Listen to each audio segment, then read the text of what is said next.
Welcome to Hacking Your Leadership. I'm Chris. And I'm Lorenzo. And welcome to this week's Thoughtful Thursday. Don't forget to follow us on Instagram at Hacking Your Leadership and leave us a review on iTunes. Lorenzo, for this week's Thoughtful Thursday, I want to talk about a video that I saw, a short clip I saw of Simon Sinek talking about his book, The Infinite Game, which came out a couple years ago. And he was talking about the Navy SEALs and how when they're trying to pick people for the SEAL Team 6, which is like the elite group within the Navy SEALs, how they decided who to put on the team. They put this kind of XY axis out there, and they put people on this graph where on one axis they have performance, on the other axis they have trust. And he said that they value a person who has moderate performance or in the middle of performance if the trust level is incredibly high. That person has more value to the team than a person who's incredibly high on the performance level but low on the trust level.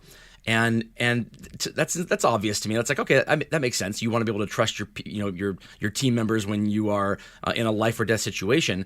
But then he said something that I thought was profound. He said that in business and in almost everything, we come up with an infinite number of really great ways to measure performance, but we don't have any good ways at all of measuring objectively and validating trust, the relationship piece. We lead from afar. We look at Excel spreadsheets and go, yep, they're doing their job because the numbers look right on this.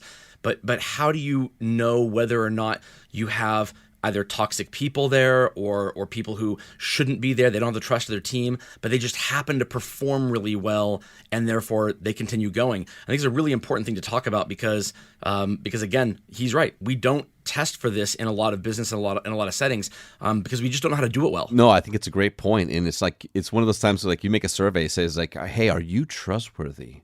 Right? Should right. people believe what you say? And like the answer is like, yeah, of course.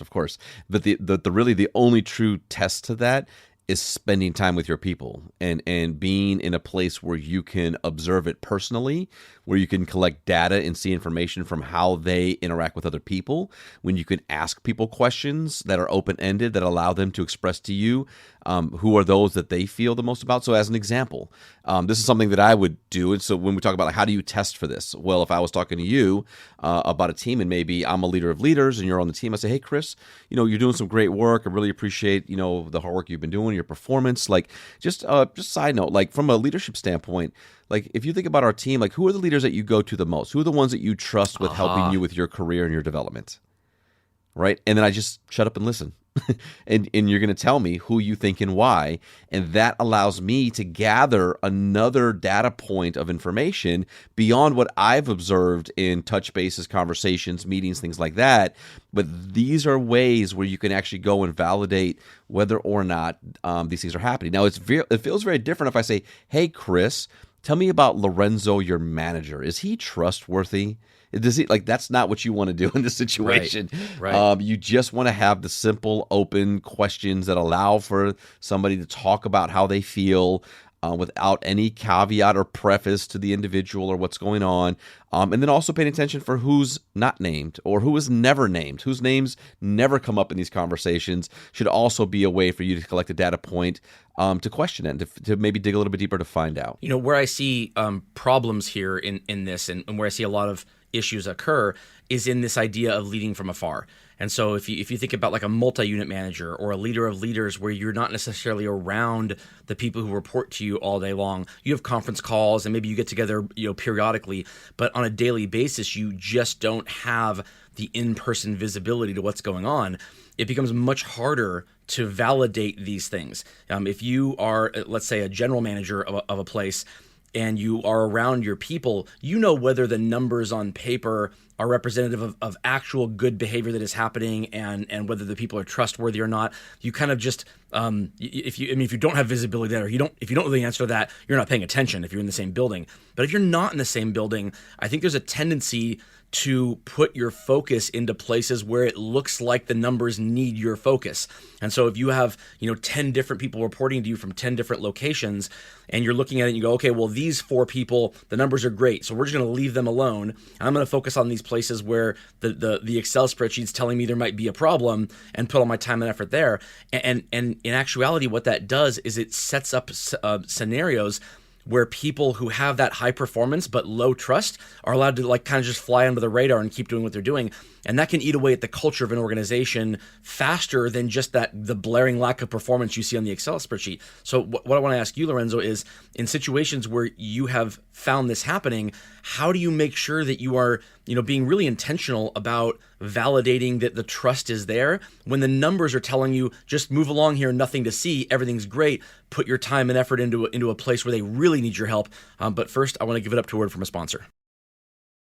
All right, Lorenzo, so how would you make sure as a leader that you are validating that the performance you're seeing, even though it's telling you everything's great, making sure that it actually is great and that the relationships are there, that the trust is there, as opposed to just having this tendency to put your time and effort, which is always limited, into the places where it looks like the performance is poor and they may need your help more? Yeah, in situations where you kind of can't be hip to hip or shoulder to shoulder with somebody to just validate yourself, I think it's asking questions with the curiosity of like a 7-year-old. And I mean that with all seriousness. Sure. Because it kind of has to be like, well, Chris, like first and foremost, Chris, I want to just really, recognize you for the work that you and your team are doing. This is amazing results. It's constantly above expectation. I really appreciate the effort that you putting forth in there. And really, Chris, I want to learn. I want to learn from you because there might be some lessons here that we can take on for other teams or for other leaders in the business. So I'd love for you to just kind of walk me through, tell me exactly how you are finding success here, and then again, shut up and listen. Mm-hmm. And then as they explain, say, okay, so let's say that I am a customer or a client, right? So like walk me through that. So basically you start to go into this space where you're rehearsing, you're role playing, you're figuring things out, but you're asking with the specificity of a 7-year-old to say, well, then why? Well, then why? And then why? And you're digging deep enough to get into the details where you're now, as a leader, able to assess, is Chris actually good at what he's talking about? Or is Chris on the spot right now? Or is this not natural? Or is this really difficult for him? Because if it's not as easy as Chris just being like, yeah, no problem, I do this right now, like that's the type of not only confidence, but knowledge and capability that drives a consistent upward trend of results. If you're struggling, if you don't have the answer, if you're not sure, if this doesn't sound good, then there's probably some more digging that I have to do to better understand that. But then I also ask those same types of questions to say, well, Chris, like who on your team is really helping to drive this from a results standpoint? What's the work that they're doing? What would you want me to do to recognize them for specifically? What specific behaviors are they doing that I can reach out and recognize them for doing? And so, like again, it's digging and digging to understand the specifics of what's going on versus, to your point, numbers look good, I'll leave them alone. And as long as I get the general answers that I want, I won't question anything. And then you and I both know that type of disengagement with a team or with a leader is typically what leads to long-term issues and problems. Yeah, I agree with that. In fact, you and I have both been in situations where there's this almost like I kind of think that something's going on, but I don't want to ask, because if I ask, then it's going to come crumbling down like a house of cards, and then I'm not going to have the performance of those people that I benefit from as the leader. I'd rather just focus on the places where the numbers look bad and let these people go, because once I know there's an issue, once I know there's a systemic cultural issue at a location, or the leader or a set of leaders who are leading with command and control and not putting their people first, once I know that's happening, it's a lot harder to let it go and to let it continue to happen. So I'd rather not know to begin with. We've both seen that. I think it's really easy for a leader in the aggregate to say, yeah, I would never do that. Yeah, of course I want this to go well. I want to know if there's an issue. I want to know if the numbers are real or if it's just happening because people are doing things the wrong way. But when they actually get right down to it, it's just so easy to say, you know what? I don't want to know. And I've seen some really good leaders or good people who have shown their true colors in their lack of questioning, because I think they're just afraid of the answer they're going to get. No, and I think it's as you continue your career and as you get further and further through an organization, then you tend to only spend time with those direct reports that you have or those that you talk to on a regular basis, and then you only kind of get fed the information that they want to feed you, right? It's the entire reason why we know this is a real thing and why a lot of times it leads to not great situations happening is this television show called Undercover Boss. Mm-hmm. Like the entire premise is that you are clueless as the CEO about what's actually happening in your company. Right. You are clueless for both the good and the bad. Right. For both the people that are not doing what they should be doing, a lot of bad things happening, like all that type of stuff, all the way towards people that are doing fantastic work, that are game changers for your company and organization,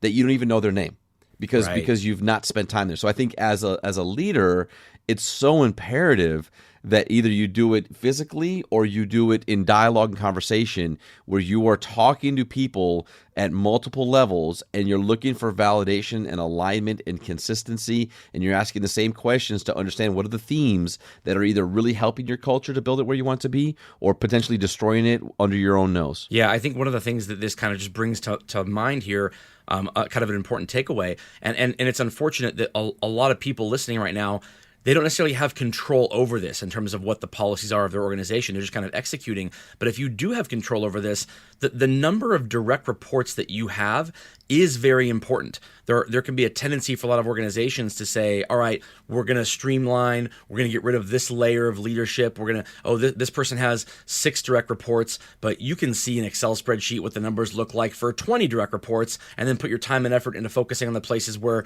there needs to be work done. On the surface, that could look like the right thing to do, but that is what takes away the time that leaders have in order to validate those positive things. And in the long run, that's when you get these silos where you have bad people continue to thrive because they have the good performance, but a complete lack of trust and a lack of relationship. So if you're a leader of people or a leader of leaders and you have some control over this, I think it's really important to make sure that your leaders are not spread so thin that they can't put the time and effort into each one of their direct reports to validate those behaviors, and not just the ones where it looks like their work needs to be done. Absolutely. And with that, it brings us to the end of this episode. This is Hacking Your Leadership. I'm Lorenzo. And I'm Chris. And have a great day.